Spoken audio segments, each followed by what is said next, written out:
We hear that they are persona non grata, and here in the United States, the reporting is that they are just about out of money.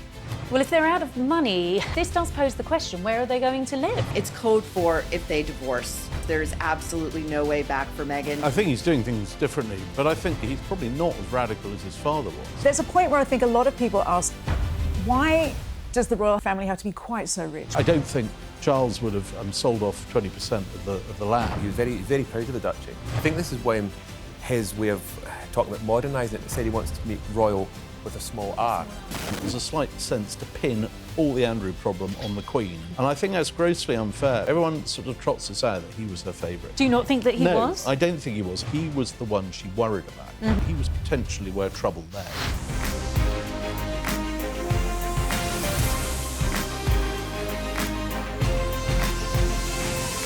This week on The Royals Uncensored, our family couldn't cope without her. Prince William gives a rare, deeply emotional update on the Princess of Wales following her return to royal duties. And is William the radical prince? He's hitting the ground running ahead of the £500 million Duchy land sell-off. We'll debate if it's a calculated move by the future king to force the public to take him more seriously. And how about this? Would you pay £100 a ticket to see a balcony? From Balmoral's private bedrooms to Buckingham Palace's East Wing, is the king turning the monarchy into a public museum?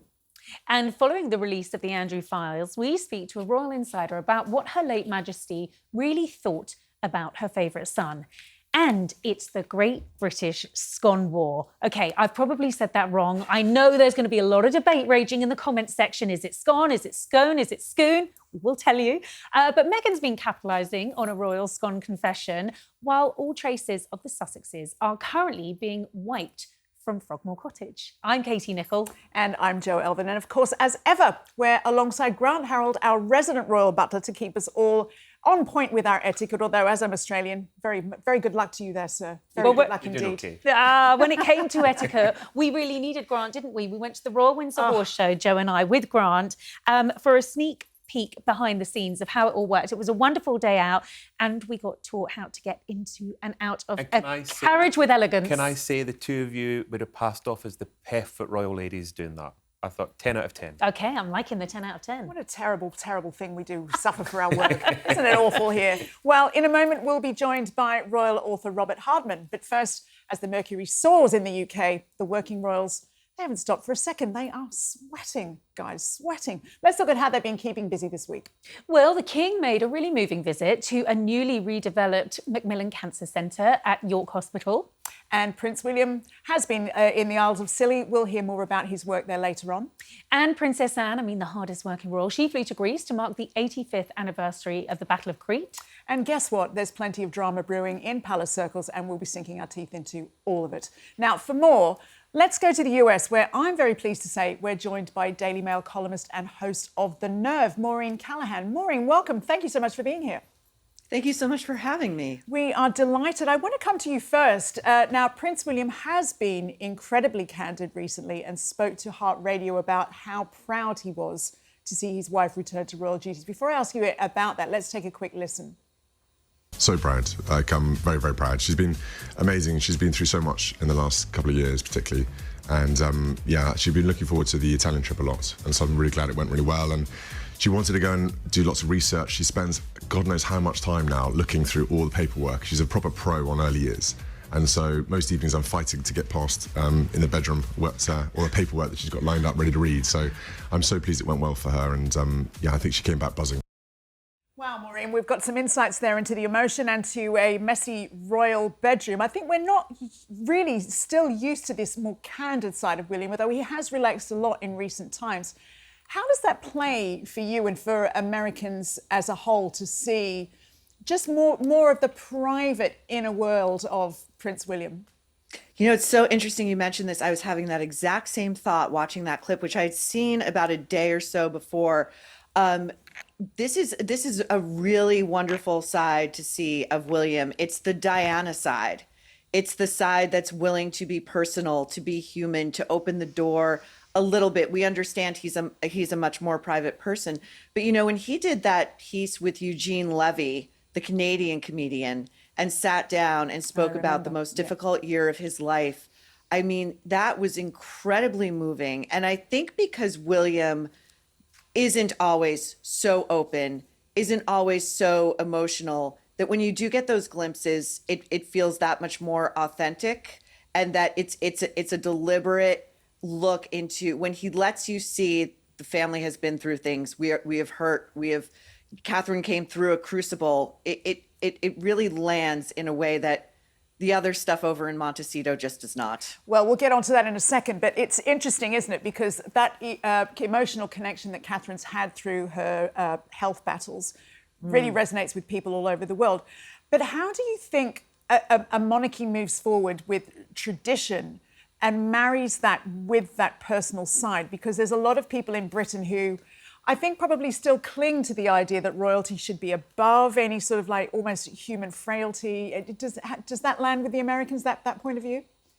Absolutely. Actually, we're quite different. You know, in American culture and pop culture in particular, we've been Oprah-fied. Everybody loves to talk about what's going on. You know, there's no detail too intimate not to share. But I think, you know, Diana really blew that playbook up.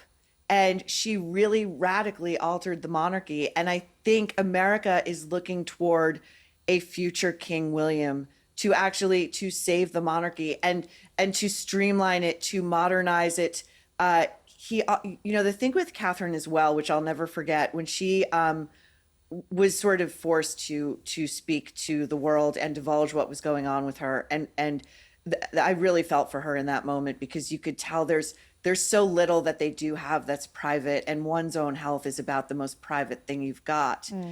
When she made that taped announcement, I was so struck by one of the final things she said, which was to her fellow travelers who either had been diagnosed with cancer, were living with cancer, going through treatment. She said, "You are not alone."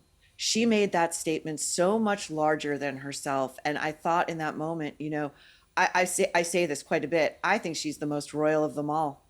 I think you're not alone in that opinion, Maureen. It's interesting. I remember being on Piers Morgan's Uncensored show with you before we launched the Royals Uncensored, and you were talking about how you felt it was possibly time for Charles to let William take the reins, you know, no pun intended, as it were. Do you still feel like that, seeing William recently and seeing how the King performed in his state visit? You know, I think it comes down to the Andrew problem. I really think that story is not going away. And in America, it has a very, very long tail. The recent reporting we've learned about Sarah Ferguson and her reported years-long affair with Sean Combs, who's in federal prison right now. How did that image sit in your head? Because it really, I struggled with that still. Sympathies. It's not pleasant, I know. But I really do think it comes down to the Andrew problem, and if this continues to metastasize, how muscular Charles is willing to be when dealing with Maureen, it. can I just ask you, because I think you're making an interesting point. I just want to ask you, do you think if William had been king rather than Charles, he would have been more decisive when it came to Andrew? Do you think he'd have acted sooner and perhaps been more ruthless than Charles has been? Oh, yes. You know, Katie, we recently had Andrew Loney on The Nerve talking about the additions to his new book about the Yorks. And he said, you know, for quite a long time before the Andrew story blew up, Catherine would refuse to speak with him at family gatherings. William wanted nothing to do with him.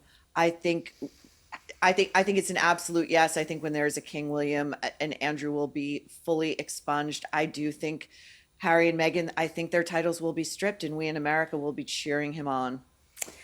Yeah, stay tuned. We'll have more on Andrew in the show later on. I want to bring you guys in a second. I just want to ask you, Maureen, about this story that's, I think, blindsided a few people today, about the idea that all of the refurbishments that were made to Frogmore Cottage when it was gifted to Harry and Meghan by the Queen as a wedding present, it's all being reversed. And there's even talk about it going back to what it was, I believe, something like 5 separate accommodations. How's that story landed with you? Well, you know, it was reported in page 6 of the New York Post today. A friend of mine texted it to me first thing this morning. And what I do love about the royals is their symbolism. You know, they are often none too subtle. We would like to go back to a time before Harry and Meghan befouled Frogmore Cottage with Oprah and Netflix scams. We agree.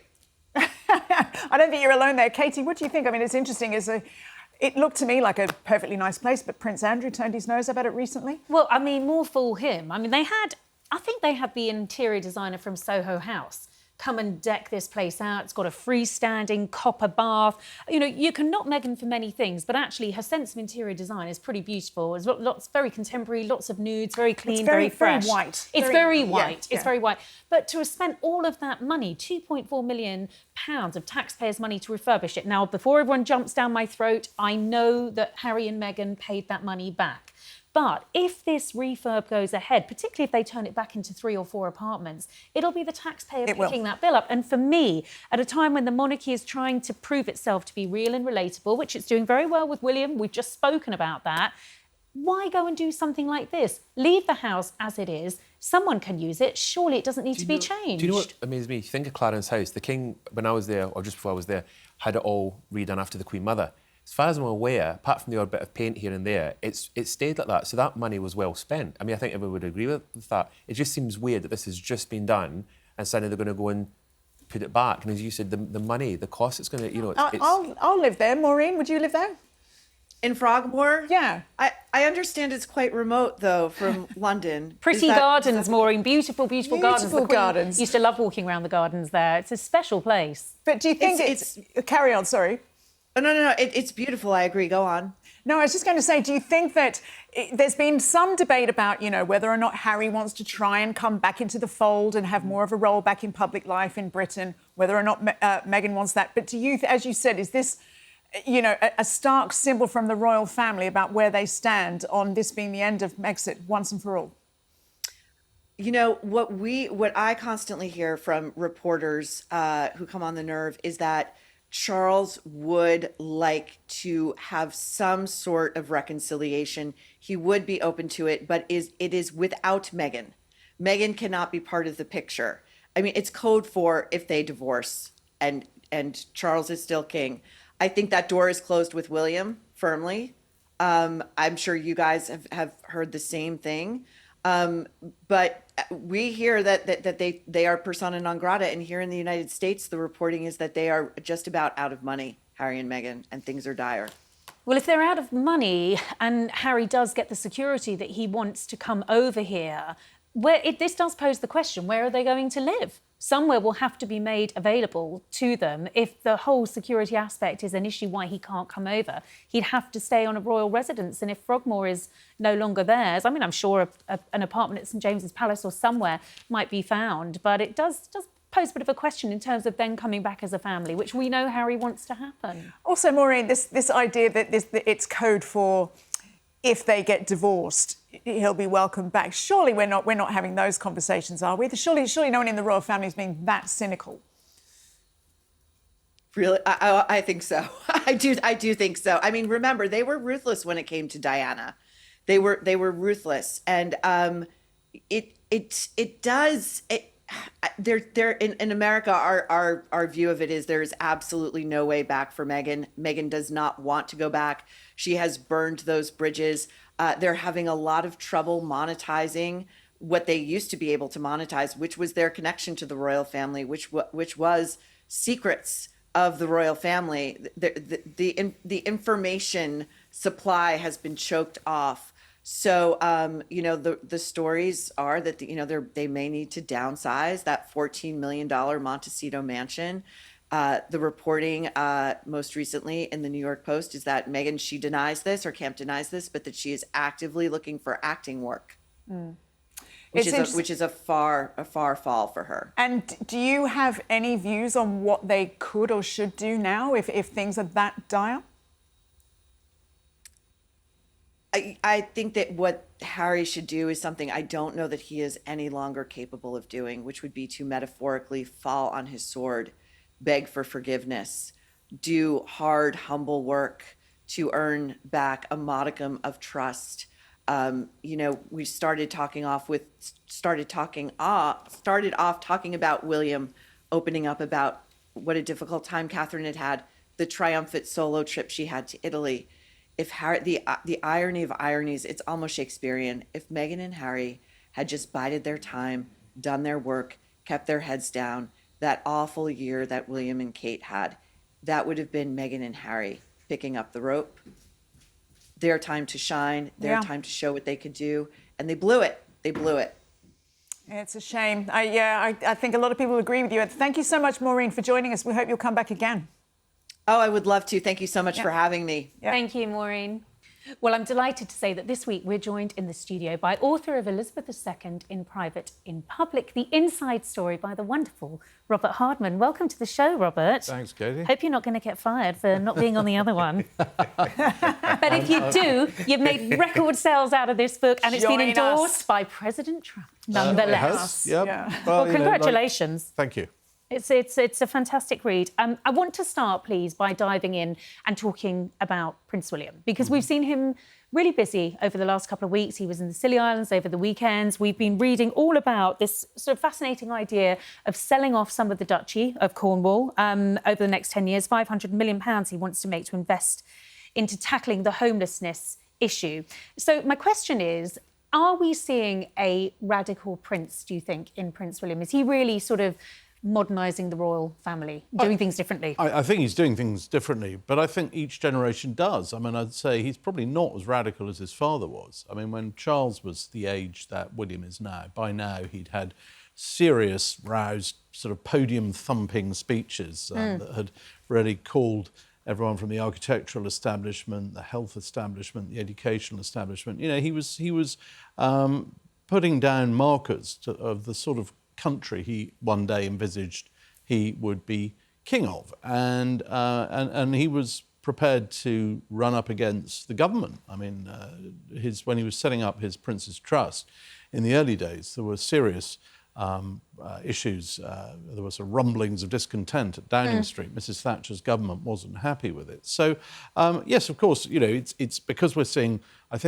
Prince William take on a more dynamic role. I don't think people now see him anymore as, you know, some sort of apprentice with sort of L plates on. I mean, he's a proper, fully fledged member of the family, and so he should be. I mean, the average age of a monarch coming to the throne, if you go back to the early Georgians and average it out, it's I think the average age is it's about 45 or 46. So, you know, William is in that sort of range of, you know, when monarchs used to come to the throne, and he's been a very experienced figure on the world stage. I mean, you know, way back 15 years ago, the late Queen was sort of sending him off to open Parliament in New Zealand, that sort of thing. I mean, he would regularly go around Europe and sit down and have meetings with people like Angela Merkel, and so he's I think a more grounded and thoughtful figure than we've possibly imagined. So I think this idea of sort of tackling the Duchy, obviously he couldn't do much about the Duchy till he became Duke of Cornwall, but I think it's imaginative, it's bold. I'm sure there'll be some people sort of slightly clearing their throats and going, as the late Queen would have said, are you sure? I mean, it is bold because it's 20%. It's a huge amount. I mean, how do you think the King would feel about that? And do you think William would have consulted Charles? And we know their relationship is very good now. Historically, it has been tumultuous at times, I think it's fair to say. But do you think Charles would have backed him on this? Or do you think he might have voiced some reservation about selling off this land? Because he never did it. Well, no, but don't forget, Charles took on a almost bankrupt Duchy of Cornwall because there hadn't been a proper Duke of Cornwall until he came along for a very long time, for the simple reason that under the rules that used to apply, you could only be Duke of Cornwall if you were the eldest son of the monarch. Well, and obviously, you know, Princess Elizabeth was not the eldest son of George VI, so there hadn't been a Prince of Wales since Edward VIII had the Duchy. It had really sort of just stagnated. No one had really given it much thought. When you don't have a Duke of Cornwall, all its revenues go straight to the Treasury, so the Treasury was quite happy to pocket this money. So Charles comes along in the early 70s, and he really does sort of shake things up a bit. He takes a sort of keen interest in all the tenant farmers, but you know he does change things around. And you know, let's not forget that, for example, I mean, Poundbury is an extraordinary achievement, but one area where William has been looking at doing some work and rightly got plaudits for it when he announced he was going to build some houses in a place called Nansledden in Cornwall, which is a Duchy of Cornwall territory. Well, I've been down to Nansleddon, and you know, William is I think he's talking there already. We're talking, you know, a few dozen houses. Charles, as Prince of Wales, has already built somewhere in the region of 1,500, I think. I mean, it's a fully developed small town taking shape. So, you know, Charles has been there. He's done his own, if you like, his things his way to sort of tackle, as he sees it, the problems of homelessness and regeneration and creating sustainable new communities that aren't hideous and that work. And I think William is taking this a step further in his own way. I mean, I don't think Charles would have sold off 20% of the land. Well, because, I think that's an interesting point, because I couldn't imagine the Prince of Wales doing that. I'm wondering, Grant, what you think about that. This is the thing. I mean, what I was aware when Watley, he was very proud of the Duchy. I mean, he put a lot of effort into it. And the fact that William was doing this, I think this is William, his way of talking about modernising it. Because maybe was it William that said he wants to make royal with a small r? With a small r, yeah. And I'm wondering if this is part of that process. If this is why he's doing it. He's trying to make it.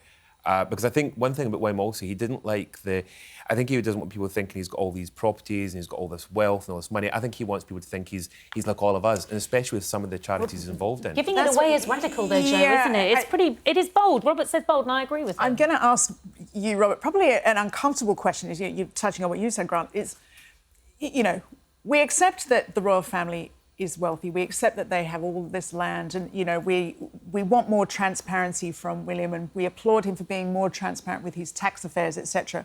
But there's a point where I think a lot of people ask, why does the royal family have to be quite so rich? Why do they have to have quite so much resource at their disposal? Do you have a view on that? Well, I mean, clearly they are the heirs to two significant landed estates, as are quite a few other families in the country. I mean, it's the way history has evolved. You know, we don't live in a sort of Marxist But other society. families aren't a publicly funded entity. Well, other families don't have to get all their accounts cleared by the government. I mean, everything that the Duchy of Lancaster, which the King's in charge of, I mean, there's a guy sits in the cabinet with the title of Chancellor of the Duchy of Lancaster.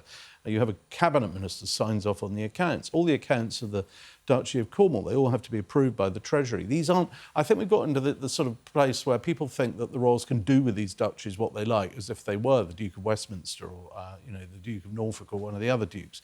They're not. These are very complicated entities. If you can see it online, there are very detailed Treasury documents. Although they were allowed to be charging taxpayers rent on things like prisons and yeah, well, like they're a landed estate. Things. Yeah, but so does the Church of England. So do our pension funds. I mean, if you're a landed estate, your money comes from rent. I mean, that's just the way life is and life was. Now we could take the view, okay, this shouldn't apply anymore. You could nationalise both duchies, and the government could take over those lands. But then you'd be taking away, you know, a fairly crucial source of income of the monarchy, and. Where that would stand legally, I don't know. I mean, taking land off people just because we think they've got too much of it, you know, it's sort of a. I'm starting to kind of hear Zimbabwe vibes. Getting a bit Mugabe-ish there, Jo. But would you actually trust the government with that? I mean, I think the one. I wouldn't. Well, this is the point, not. and I think if you talk to the tenant farmers, I've talked to yeah. tenant farmers on the Duchy of Cornwall, and Prince Charles was the Duke of Cornwall, and I did several features over the years. And I would go and visit Duchy tenant farmers, and they're absolutely all adamant there was no other landlord they would rather have as their landlord. And they couldn't afford to suddenly go buy a 1,500-acre farm if they wanted to. They didn't have the money. I believe that because Charles understands them, and I think William is doing that as well. And, you know, we've seen that lovely footage of William on the Isles of Scilly, and, you know, it's not just about footage for Instagram, you know, look how busy I am. I don't think it's about that. I think he really wants to understand how these communities operate. Yeah. That when they're remote like that, they don't want to be reliant on the mainland. They want to have their own infrastructure that supports their people, and he gets these communities. So I think it would be terrible for the duchies to be nationalised. I think it would be disastrous. What I do think is that transparency is key. Now, we've got the royal accounts coming up in the next sort of 4 to 6 weeks, and that's going to be interesting. I mean, we know now that William voluntarily pays £7 million a year in income tax. I mean, I think there's still quite a lot of murkiness around the accounts. It'll be interesting to see how transparent they're going to be. Do you think, again, Robert, that this is a move in the right direction so far as we now have a better understanding of the finances and how they're being used? Yeah, I mean, for the last few years, William wasn't wanting to say how much tax he was paying. So I think there is a move towards greater transparency. I mean, I think the one or two recent media investigations, not least the one into the finances of the duchies. I mean, I think that's definitely rattled the ship or whatever. I mean, it's rocked the boat a little, because in the 21st century, you've got to keep explaining and justifying the way you operate. People no longer just accept that there is a duchy of this and a duchy of that. They've got to explain. Well, that age of deference is over, really. Yeah, well, isn't it? it's been over for a long time. But periodically, generationally, we get these moments. I mean, I think back to the early 90s when there was a huge media campaign, mainly led by the Sunday Times, complaining about the fact that the Queen didn't pay tax, and she didn't. I mean, that was the arrangement that was in place. For very complicated reasons, it had evolved after the abdication when Edward VIII, as Duke of Windsor, had run off with a lot of the money, and the monarchy was sort of facing bankruptcy, and there was a sort of deal done between Stanley Baldwin and George VI that, OK, well, we'll sort this out, just don't pay tax and everything will sort itself out. And that was the system in place. And in the 90s, rather as now, the media was saying, well, hang on, this is ridiculous. I mean, of course the monarchy's got to pay tax. And I interviewed John Major, was the Prime Minister at the time, and he was adamant that the Queen didn't have to pay tax. He said, no, I've been through the money, and he was an ex-Chancellor. I've seen how this works. Actually, it's OK. You can leave things as you are. And it was the Queen who went against her Prime Minister's advice, and indeed, and certainly against the advice of the Queen Mother, who thought this was a terrible idea, who said, no, look, we've got to move with the times. We've got to pay tax. And it all got caught up in the Windsor fire and the annus horribilis and everything else. So it looked like the Queen had been sort of forced into this position by the press. But actually, it was a carefully calculated position that, OK, this is one of those moments where the monarchy has to take a step forward in order to stay in the same place. She read that room. And I think, that periodically that's going to carry on happening. And I think perhaps what William's doing with the duchy is again reading the room. But as soon as you do these things, you automatically expose yourself to the time-old thing of too little, too late. Everyone's going to want to know, why is it only 20%? Why is it not 25? Why is it not 30? Why is it not 50? Why is it not the whole thing? Where's the money going? Is that if you're selling it off? OK, that's 500 million quid. What are you just giving that money to who and how? And so, I mean, you're not. It's not magic wand territory. This. I also heard the other day that the Duchy farmers, he's actually letting some of the Duchy farmers buy their actual farms, which I thought is great for the farmers as well. So they're still part of the Duchy, but they say they've got several properties. He's letting them buy some of those properties. Yeah, and then the Treasury's going to take it all off them again because under their new rules. I'm so cynical. Journalists being cynical, please. I think you get the impression, though, that William is being very well advised, that he is very much a man who understands the vision he wants for the future of the monarchy. And to your point about the monarchy needing to modernise, to evolve, to sort of be gently ahead of the curve and very much reading the room, that's vital, and I think Prince William gets that. Yeah, I think he does. But not being ahead of the curve, though, you just don't want to be behind the curve. Absolutely. That's what Prince Charles always said when he was William's age. Don't be behind the curve. But all I would say is, William's got some big ideas and he's moving forward with them. But don't forget that his father was, in many ways, I think, prepared to pick a fight even more, actually. Interesting. Alongside all of the footage of the Scilly Isles was William meeting the England manager, the behind the scenes ahead of going out. Well, we're assuming that he's going to go out. He is president of the FA. I think it would be remiss if he wasn't out there. I'm hearing that there's a bit of a clash, though, because it's going I'll ask the first question. Is that football? Yes, it's football, Thank you. Joe. This is football. We are the worst placed people to be talking about, but there's a World Cup coming up, Joe. Australia It's going to be in the World Cup final It's going to be in America. Yeah. And I think as Prince of Wales, he has great. to be there. Yeah. But, it's a very sort of good example, I think, of how William and Catherine are raising their family. So there's a bit of a clash because it's Prince George's last week at school, because we all know he's moving in September.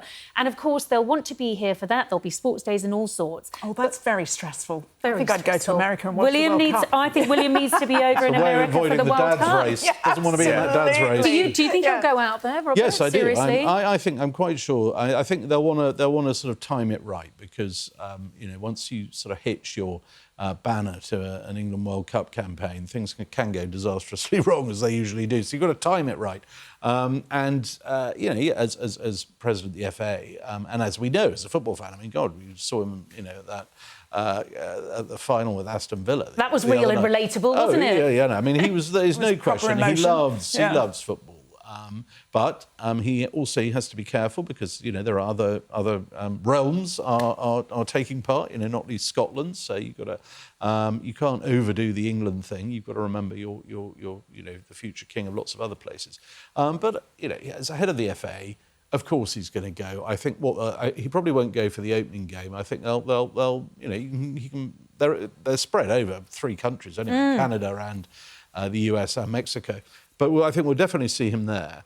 And as we saw actually in the Euros previously, if we get to a final, certainly if we get to a semi-final, I would expect to see him go out for a crunch game. It really does lift the mood. I remember being out for the World Cup in 2010 when William and Harry were out in Africa, and we went, I'm pretty sure it was Johannesburg, to see England play, and they just electrified this. I mean, those were the good old days when they did things together as a team, and it was lovely. And the atmosphere there and the energy that having the princes there brought to it, I just can't imagine having a World Cup and William being such a huge fan that he won't be there.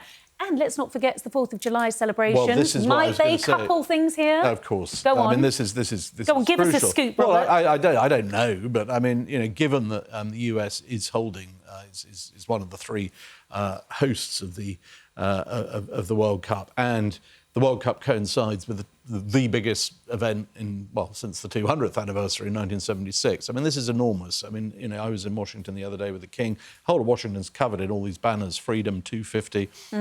Donald Trump, who's not a natural football fan, but he's taking it very seriously. And loves William, doesn't he? And loves William. I mean, what happened within days of him being elected as president, second term, and he goes over to Paris for that a reopening of Cathedral of Notre Dame. That's right. And Donald Trump's there. Prince William is there representing the King. And there was supposed to be a sort of courtesy meeting between the two of them before the ceremony at the cathedral. And there was a terrible storm that day, and William's plane was delayed, so the meeting was cancelled. And normally if you cancel your meeting with the President of the US, it's sort of, right, OK, well, tough. Anyway, it was hastily rearranged for afterwards at the British Embassy, and Donald Trump came round to the British Embassy. It wasn't a case of William going round to see the Donald. It was the Donald came round to see the Prince in the British ambassador's sitting room in Paris. And they sat there, and again, it was a chat. It was meant to last 15 minutes, and it went on, and it went on. And they'd been getting on for nearly an hour, and the phone rang in the British Embassy, and it was the Élysée Palace up the road saying, the President and Mrs Macron are about to sit down to dinner, and we're waiting for the President. Is he still with you? And they went, yeah, OK, we'll get him over in a minute. So, he was... In short order, and I've spoken to Donald Trump about this, he is a huge fan of the monarchy. He has a very high regard for William. He has a very high regard for Catherine. I have absolutely no doubt that if Prince William goes over for one of these football matches, there will be a presidential call-up somewhere in the mix. I wonder if that love came from his mother as well, because his mother was a huge royalist, wasn't she? Yeah, his mother was she was a MacLeod from the Isle of Lewis. She thought Charles was cute. Scottish. Yeah, she was. Didn't she? Yes. He's half British. I mean, the president is half British, so and he takes that seriously. Well, maybe the British bit of him is Scottish, so he might be rooting for Scotland. I think someone told me there is some possible permutation that England could conceivably be actually playing the USA on July the 4th. I don't know if that's true. I haven't done the maths yet, but if it is, wouldn't that be a symbolic moment? I was thinking Princess Anne's normally the one that comes out for Scotland, doesn't she? Whenever there's anything the rugby, Scottish, the rugby. Yeah. See, you can tell. I know my football from my rugby. Can I just say, I'm predicting football fever. We need to brush up. We need to brush up on our football juice. Sorry, we've got to. Yeah, you have. We're not going to be talking about anything else for a while, I call think. myself an Australian. I know very little about sport. But so let's move on. I want to talk about these palaces that look like they're going to be opening up more and more rooms. The King is thinking about throwing open the doors even wider than ever before. I'm excited. There's going to be Windsor Castle will be opening the Venus Garden to visitors. Balmoral Castle will be extending its season. There's all sorts of things going on here. Holyrood House is seeing more special openings, apparently. Robert, do you think this means that the ultimate future for Buckingham Palace is to be basically as a museum? Not as a museum. I think the future of it is to be more like Windsor Castle, which is a working royal residence that also doubles up as a as a tourist attraction, you know, when it can. I mean, Windsor Castle on the average day, you can go right round it. It's an amazing day. It's one of the most popular visitor attractions. But at the same time, it's a fully working royal institution. It's got all sorts of things. It's got the Royal Archives there. It's got the Royal Book Bindery. It's got St George's Chapel, all these things. But when it's needed for a state visit, for example, suddenly all the state apartments, they're off limits and they start, you know, laying tables. Well, you'll remember all that. Yeah. You know, and going into full sort of royal hospitality mode. And I think what we're looking at is once Buckingham Palace is fully operational again, I think a number of things will happen. I think people will certainly not just have to wait till the summer months to look round it. I think it'll be more of an opening. But I think it'll be, I've heard that they use this phrase flexi use a lot, which is sort of depending on what's going on that day. If there's an investiture, then you won't be able to get into the ballroom because it'll be full of people getting medals. But if it's not, then, you know, you can. I think there'll just be a greater propensity to think of different ways of getting people into things. And you've seen, I mean, you've just seen how the King's done that. I mean, I was very surprised when, in the early days of his reign, when, of course, he had a lot of properties before he became king, and suddenly becomes king, he gets a whole lot more. And it's up to getting on for a dozen. It slightly depends whether you count 1 or 2 farmhouses in Romania. But does he forget some of them? No, he remembers all of them. But you know, here is a man with more than 10 houses. Now, that could be a media problem, and would be if he was like a celebrity who just had all these sort of holiday homes everywhere. But he doesn't. I mean, everywhere he acquires a new property, he doesn't get it because he wants somewhere to go and you know, have holidays and things. I mean, he does it because he sees that in doing so, it can be of local use. So, I mean, the Dumfries House, and I was up there, they had a book festival a couple of weeks ago. I was up there doing a lecture. It was great. I mean, the whole place is reopened. It's become a magnet for the local community. It's all open. The grounds are open. People can walk through for nothing. They never used to be able to. Castle of May, the Queen Mum's old house up on right up the top of Scotland, that's now open to the public. So his farmhouses in Romania, I mean, he hasn't been there for a couple of years. You can rent them. I mean, they're on Airbnb. If you're not watching from inside Britain, it's a brilliant place to visit. We've got all these castles you can come and say look at. what I can't go over is that Castle of May. I remember staying there, and I went back about 2 years ago, and I was given a tour.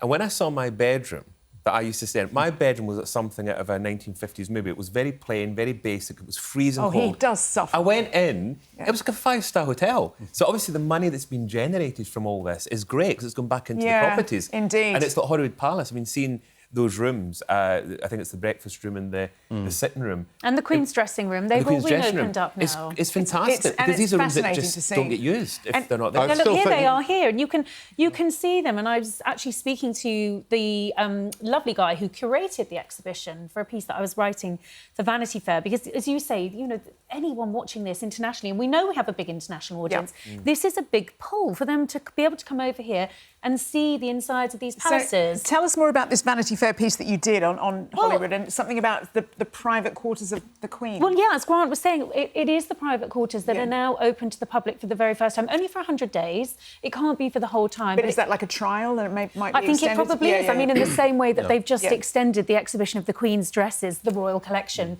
because it's been such a huge hit. I suspect if this does well, they will keep the rooms open. So you can go and see the Queen's dressing room. You can go and see all the trays where the dresses used to lay out her jewellery. I think there are 3 dresses on display there. There's even the radio where she used to play the radio so that she could listen to music while she was getting ready. We know she loved Dancing Queen and she used to listen to Terry Wogan. We know these things now. We know these things now. This is because people got such a love and admiration for the Queen, more so even now, dare I say, that having this opportunity to go into these rooms and see these items maybe makes them feel still a connection with her? Well, I mean, you know, our monarchy is our history, and now she is one of the most important parts of that, isn't she? Well, and also, all I'd say is that also when you look round her rooms at Palace of Holyrood House, just jump in a cab or get on a bus and go across town to Leith, because I still think looking around the old Royal Yacht is one of the best visitor attractions. It's won countless awards. It's been very, very well done.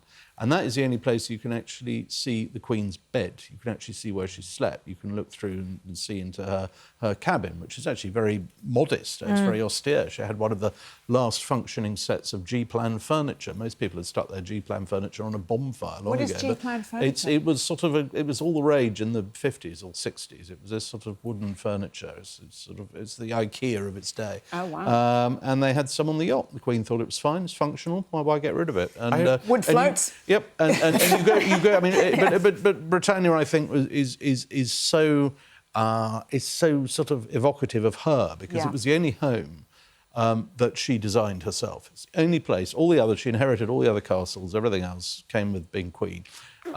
Britannia was being put together at the start of her reign, and she took a very, very keen interest in all the fittings and the fabrics and everything, right down to she wanted lace on all her pillows. And Prince Philip said, "I don't want lace on any of mine."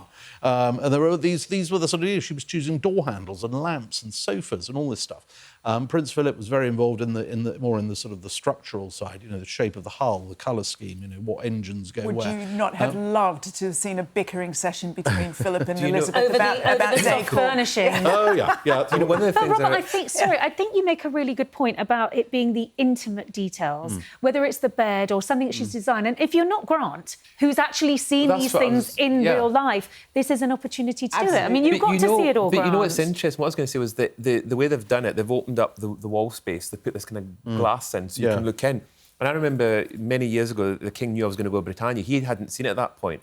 And I remember he said to me, it'd be interesting to know what I thought of it. And I went and saw it. And I remember being very confused. When I saw him, I said, "Oh, it's weird you've got these big glass panels," because I thought that was part of it. And he said, "What do you mean?" And I said, "Well, you look in the glass." He said, "What glass panels?" I said, "Did you not have glass panels?" I said, "Good God, no." He said, "We had doors." Yeah. And I was so looking at it thinking, why did you have these viewing? It was almost like you could watch in the bedroom, and I didn't realise they'd done that for the visitors. Yeah. No, they've sort of That's sawed very away sweet, great right? chunks of shit so you can look in. Yeah. And you can see. I mean, it really is. It's the Queen's bedroom. It's the Queen's study. It's where, in real time, in all our lifetimes, it's where she sat and she met prime ministers from Margaret Thatcher to President Mandela to whoever, and history. there's so much history there, and it's got real charm because in the age of the super yacht and the oligarch floating super palace, this thing is really quite small. Yeah. But it's just so elegant, and it's just got class. Did you see the bunk beds downstairs where they used to? Oh, well, not the- bunk well, beds, the hammocks. Things. Is it Well, hammock beds? they're sort of flipped down. They're a bit like sort of sleeper compartments on a train for the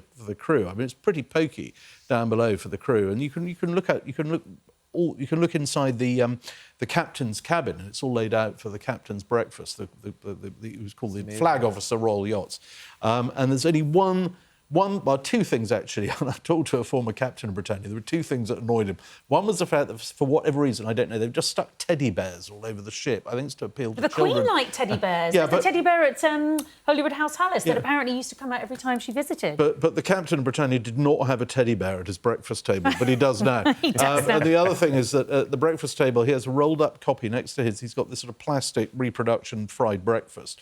Fair enough, it's sort of fried egg, beans on toast. It's whatever. eccentrically British, that, isn't it? It is. Joe's looking absolutely perplexed. But if you're there, just look next to it. Next on his plate next to his seat is a rolled-up copy of The Guardian. I know they're very open-minded in the forces. I don't think the first thing the captain of Britannia turned to each morning was The Guardian. No, definitely not. Well, look, the point is, the palaces are opening up more. We're seeing more than we've ever seen. Absolutely. The King is capitalising on it, as he rightly should. Opening up more, I think, makes it all real and relatable. For all of these positives and wonderful stories, Robert, there is the endless fascination with what is known within the palace as the Andrew problem. I can't not have you on the show and not discuss Andrew, and particularly in the context of the Queen. We know that Andrew was the favourite. I think the question I really want to ask you, having authored this beautiful book, which has been endorsed by the President and is brilliant and filled with wonderful anecdotes. One of the things you say in your book is that over her years, the Queen learned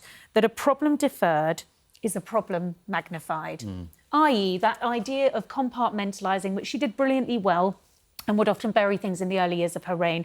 She knew that eventually it would catch up. Is Andrew the absolute, I don't know, Epitome of that. epitome, Yeah. thank you, Joe, Yeah. of that? He was one of the examples of that. I mean, I think there is, in general terms at the moment, there's a slight sense to pin all the Andrew problem on the Queen and say, oh, he was her favourite, so he could get away with everything, and now look what happened. And I think that's grossly unfair because, I mean, Andrew's problems can be pinned to a lot of people. I mean, clearly the Queen would have questions to answer. But I get back to your point. You said he was her favourite. Everyone sort of trots this out that he was her favourite. Do you not think that he was? No, I don't think he was. And as I say in the book, I think it was a more nuanced relationship than that. He was the one she worried about. He wasn't a sort of golden boy who could do no wrong. He really was. He was potentially where trouble lay. He was totally And you happy. think she recognised that? Yeah, she recognised that, and that's why. And I discovered this while writing the book. When his time was coming up to end to leave the Royal Navy, she wasn't trying to get him. The initial thing wasn't to get him this trade envoy job. The initial impetus coming out of the palace from her people was, can we just find some way of keeping him in the Navy? Something. It's a bit like the Harry situation as well. The undoing of Harry was when he came out of the army, and I think you make that very, very good point. That was, and they saw it again with Harry. But in Andrew's case, it was finally the Navy said, look, really is nothing we can do. That's when the idea of trade envoys started to percolate, pushed along its way by, among others, a certain Peter Mandelson. This idea that the Queen just said, I want him to be a trade envoy, and so it happened. I mean, if you look on the documents that were released last week, you can see in the handwritten note, in red ink, it sort of says, please put in PM's folder for next Monday. It wasn't down to the Queen, it was a government decision. Tony Blair had to sign off on this. Every time Andrew went on one of these trips, he wasn't going with the Queen saying, why don't you go off and sell some British stuff in the Middle East? It was the Department of Trade and Industry organising these trips, the Foreign Office putting them together, and the Home Office in the form of the Metropolitan Police escorting him and protecting him along the way. So there were all these government departments that were behind all of these trips.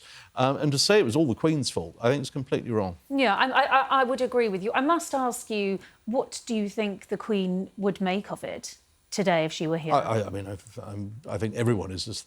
the one of the obviously everyone would have loved to have been celebrating her 100th birthday this year, but heavens, isn't it a blessing that she has not had to see the complete disgrace, degradation, and frankly, defenestration of her second son.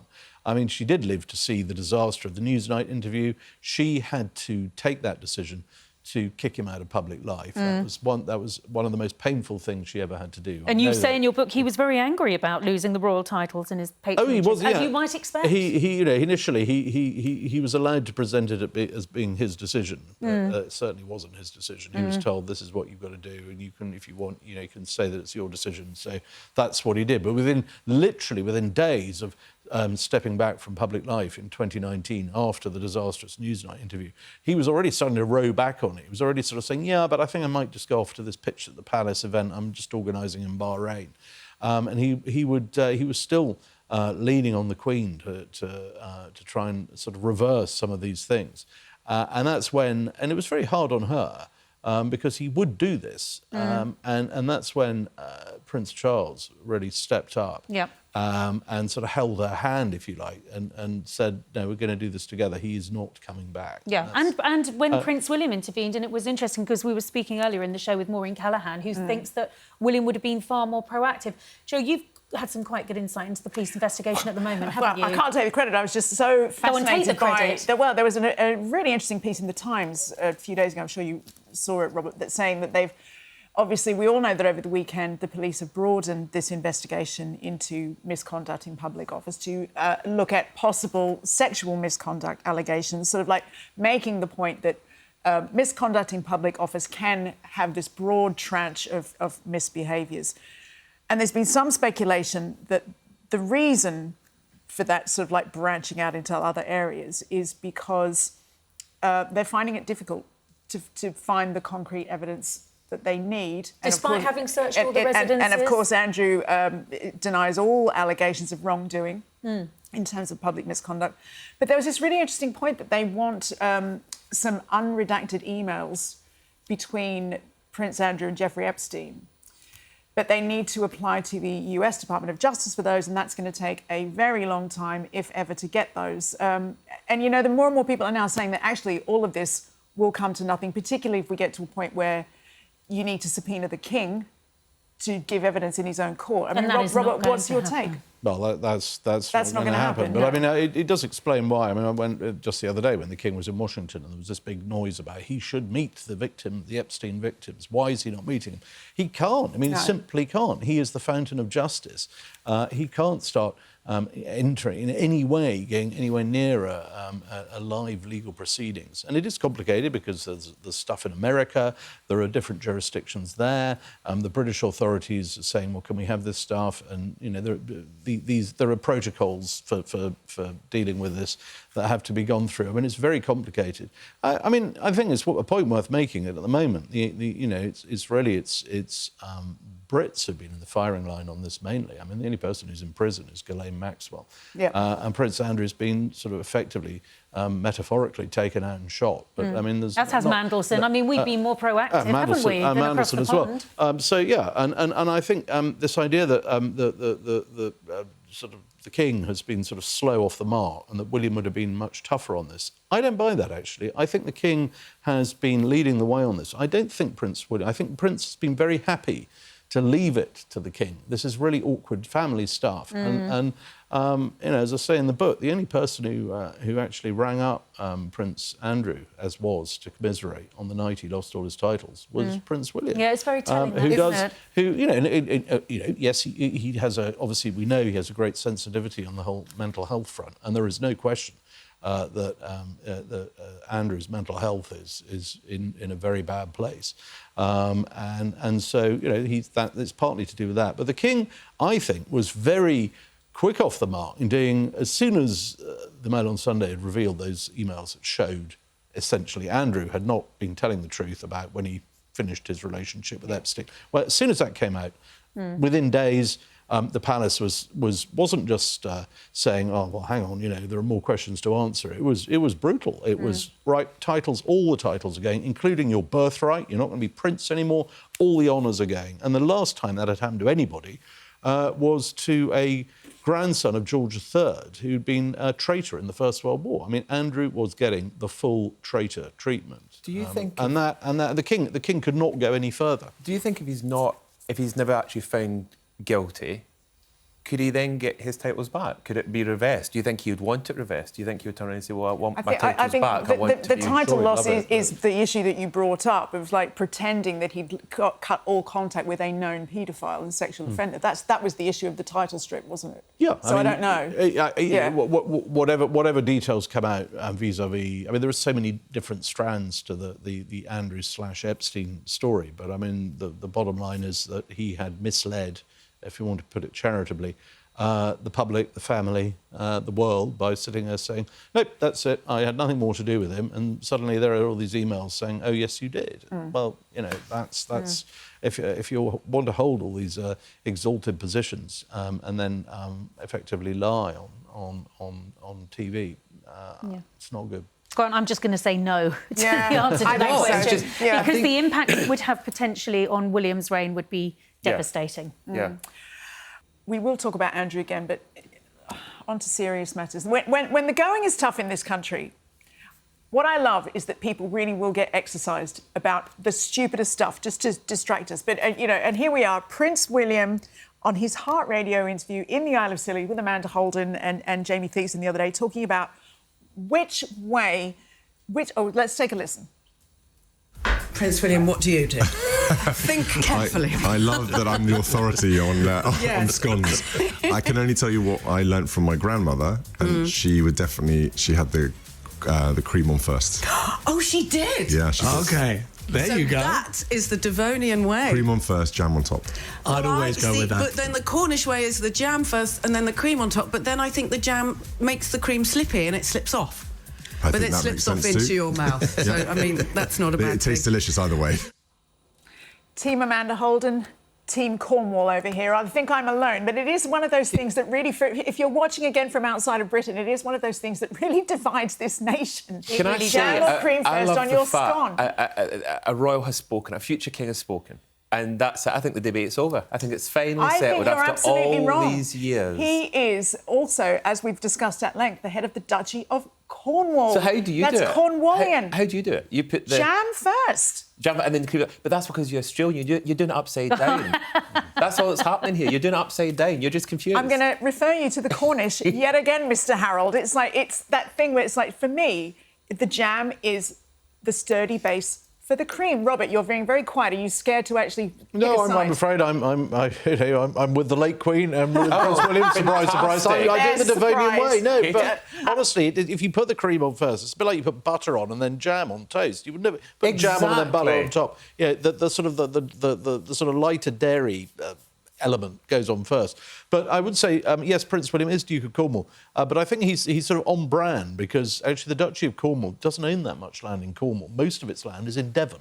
So just for weird. So he's really reasons. picking a side. So I think he's Dartmoor, all that stuff. I think his culinary tactics are in the right place. Katie Nicholl? I'm just wishing that when I went to the Royal Collection to look at their Christmas edition and saw all the beautiful china, I called some in because this is not looking so pretty. But when I make my scone, scone? Or scone. Scone, it's a scone, it's a scone. You could say scone because it was Scottish. Yeah, no, I'm going to stick with gonna make scone. one. It's got to be the cream first. Well, exactly. It's got to be the cream and then the jam. And I love loads of cream. But can I also say what was nice about... Oh, look, there she goes. She's going Look, Cornish. everybody. She's doing it. She's getting busy. Do you know what... Oh, OK, now do the jam. Also, now the cream's going that's to go on the quite a jam lot. and it's going to slip That's off. a lot of jam. That's delightful. It looks like you're making a cake. Oh. And Okay. I'm not going to eat it right now. can- Grant, if you did that in a palace, what would actually happen, apart from the fact you'd be fired wouldn't be- immediately? yeah, What would happen if I served you this? All right, OK, oh my God, she's going to make me eat on TV, OK. Can I say... Can I say it's delicious? Do you know There what's you nice go. about the late It's Queen? delicious. Even though the Queen has settled the debate, and I think it's final. She that was how she did it. But, Well, you know, we do know that the Queen wasn't always right. Forgive me. What they used to also do is at different events, you would get 50-50. Sometimes you get the jam and the cream, the cream on top jam. Now someone's thinking like a diplomat. So they would. Sometimes they would. And that's how they saw it becoming a big political I'll tell you what, discussion. who is trying to make it political yet again, tit for tat, is like immediately in the wake of William talking about this, who pops up on social media to put her jam on first? Oh, I wonder who. Of course, Tell me. she's selling bucket loads of this stuff, apparently. Well, hers isn't jam, it's Meghan. fruit spread. Fruit spread. Yes. Meghan and her fruit spread. Yeah. But she does do it the same way. She Yeah, does she the does. cream and then the jam. Sometimes I agree with Meghan, not She's very doing often. but something yeah. right. Can I ask what a fruit spread is? It's what you call it when it doesn't have technically enough fruit to be a jam. Oh, it sounds delicious. But I'll pass. Jam light. Yeah. No, I'd Yeah. stick with jam, thank you. We haven't really settled anything there. I think we're going to have to leave it to you in our comments, please. We'll put out a debate little poll and you can tell us, is Yes. it jam or cream first? And, come on, do me a solid. And we haven't even got on to marmalade. Can you have marmalade on a scone? As Paddington has, you have it in a sandwich. And there's always be Marmite on versus- toast. Marmalade for a Vegemite. sandwich. I was offered jam marmalade for a scone. on actually, I went for an afternoon tea and that's what they had, marmalade. And I thought, what's going on here? I thought, obviously, Paddington was in the kitchen because I thought, why would you have marmalade? That's just... Well, look, we need to move on because one thing we all can agree that Queen Elizabeth was right about is that horses are lovely. She had a lifelong love of them, and one of her favourite events was the Royal Windsor Horse Show, and we went behind the scenes of the event in this Royals Uncensored exclusive. We have escaped from the studio and found ourselves in sunny Windsor. And of course, the incredible Windsor Castle behind us. I've had worse days at work. We're going to be taking you behind the scenes to glorious places like this on many an occasion. Lots of behind the velvet rope experiences for you all, including today. We're in the beautiful Great Windsor Park. Tell us, Grant, you know all about this event already. Well, I was in Miami. I got the phone call from you guys. I got straight onto a jet because as soon as you said cottages, champagne, royal castles, I had to come back. It's your spiritual home. It's my spiritual home. It is my second home. And we're being treated to a very special, exclusive tour behind the Royal Windsor Horse Show. Now, this was one of the Queen's favourite events. It went into her diary along with Royal Ascot, well, frankly, before anything else.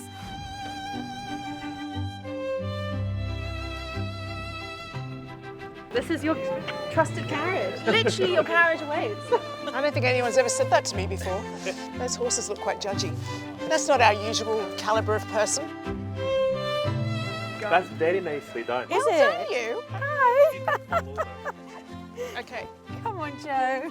Right, you're sitting on my cue cards.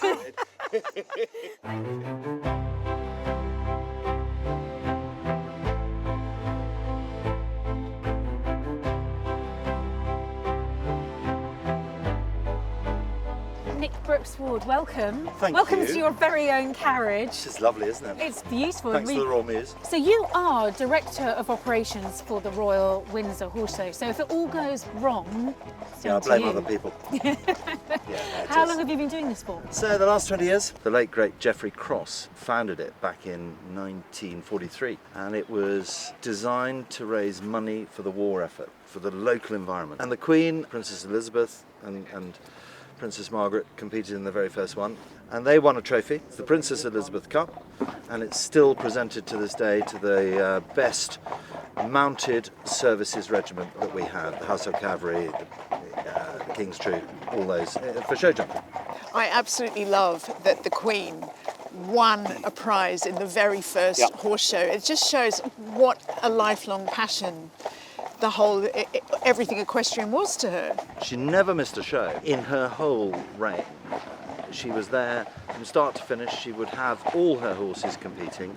Who gets to come? Do you have to be, is it an elite sort of like membership thing? Can anyone come along? Anybody can come. Anybody can come. And there is no finer showground in the world. We take it for granted. Really? Look Well, at it. It is beautiful. We're at Guards Polo Club here, which was the brainwave of Prince Philip. Yeah, we're in their back garden. And of course it was her back garden. In fact, here she got terribly cross with you guys one year when you'd had a deluge, and she's like, well, thank you very much, you've ruined my back garden. They understand horses, they understand weather, and they understand that we can put it right for them. But yeah, I mean, we've had some pretty sticky years. Well, of course, we're joined by Grant Harold, who's going to be presenting regularly with us on Royals Uncensored, particularly helping us out with all things etiquette related. So if you're going to come to the Royal Windsor Horse Show and you know that it might be wet, clearly there are horses, there are obstacles. I just managed just about to get up those steps in a pair of kitten heels. What do you wear? Do you know the thing about the dress code, and Nick will correct me if I'm wrong here, it's slightly different if you imagine Ascot, where it's a lot more formal. I'm not saying it's not formal. For example, being in the Royal Box, you're expected to wear a tailored jacket, a tie, a shirt, a pair of chinos. So, you know, and for ladies, I mean, what you're wearing is perfect, day dresses.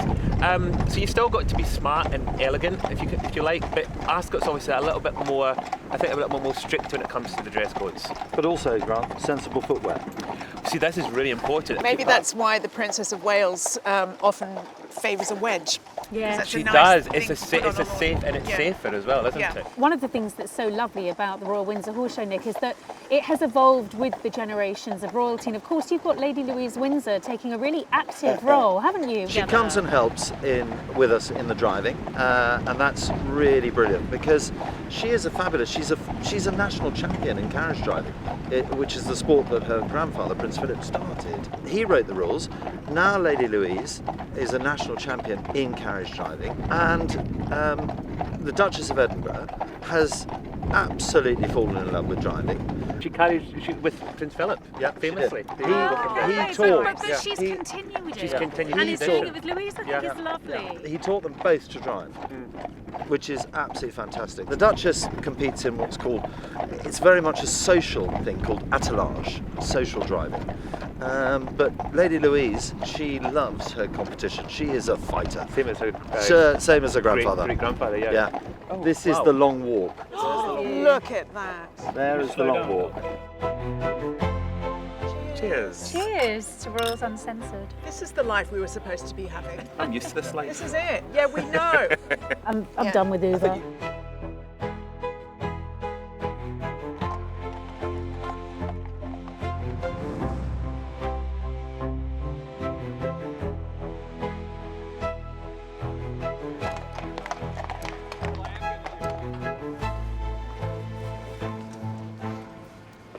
I've left my stuff in there. Is that right? Yeah, I know. I've left mine up there. Yeah.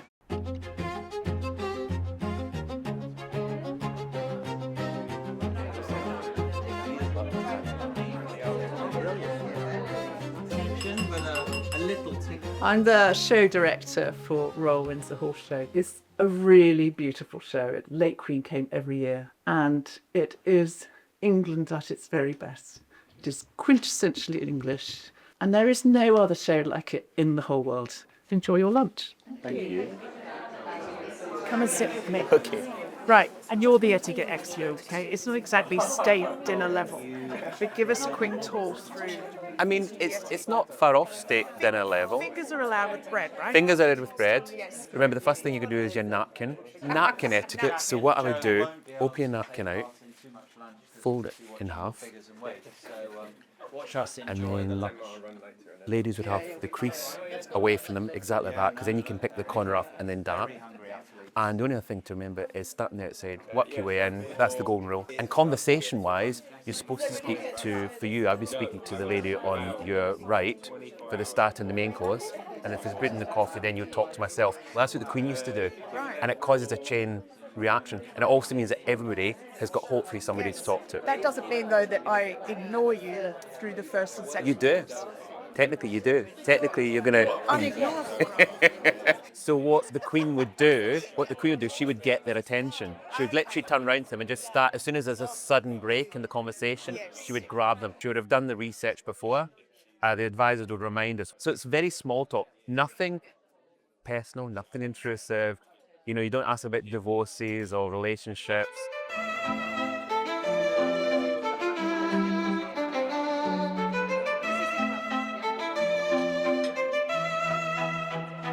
I'm with Jo Peake, and she's the lady essentially in charge of the horse show and making sure that it all goes off perfectly. And let's be honest, making sure that you put the Royal into the Windsor Horse Show. Exactly. The Queen never missed a horse show, did she? No, it started in 1943, and she competed at the first ever show, and she came to every single show until her death. And I'm going to ask you something, and you've got to answer it really honestly. The King, is he a fan of the show? Does he love horses the way his mother does, and can we expect him to turn up? Very much hoping he will turn up, and he has been to the show for the last 2 years since his mother died, and yes, he does love horses. He hasn't got the same affinity as the Queen had, because she loved her showing horses, particularly her showing ponies. But the King is really involved in polo. He loves the carriage driving, and actually his brother, the Duke of Edinburgh, and the Duchess of Edinburgh both really enjoy the carriage driving, which of course the late Duke of Edinburgh started at Royal Windsor Horse Show, and he competed internationally at the show. So ladies, have you had a nice lunch? It was beautifully put together, and I actually loved the honey cake as well. See, the King would like that as well, because it's got honey. Delicious. It's nice being here and sitting here as a guest, but I kept feeling I should jump up and help with the service, or be doing the water or the wine, or... That's the butler in I you. know, it is the butler in me, so I had to stay. I had to kind of sit there and be very kind of... Can I just see your etiquette? Spot on. Were you watching her? No? Oh, you see, he was.